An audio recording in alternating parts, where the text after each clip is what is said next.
Hello everyone, today I have a review of another knife from the Chinese company KIZER. This time it's a flipper, model Gemini.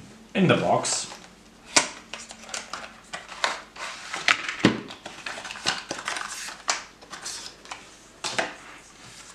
as usual, a sticker,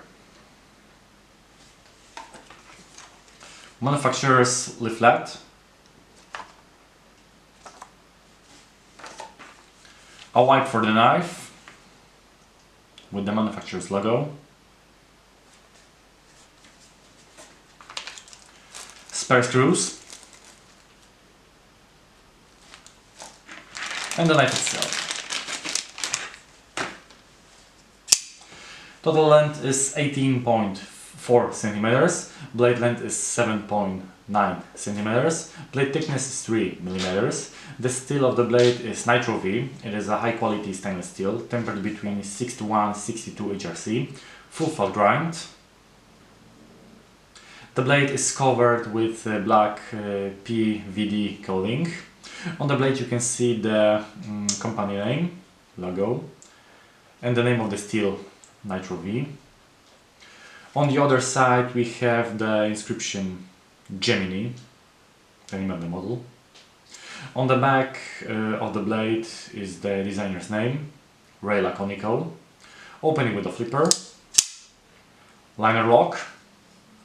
The knife runs on ball bearings. The handle scales are made of slightly transparent PEI material in color of honey. It looks quite interesting. Texturing. The black pocket clip with the possibility of switching to the other side. A hole for paracord. In summary, in my opinion, the flagship knife of the KIZER company, previously available in various versions. I remember the versions with G10 handle scales, VG10 steel and N690 steel.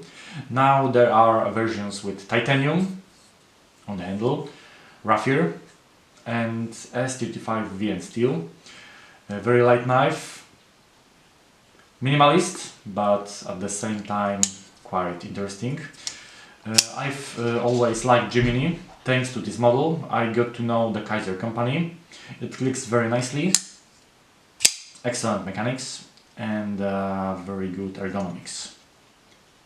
That's all in this review, thanks for watching.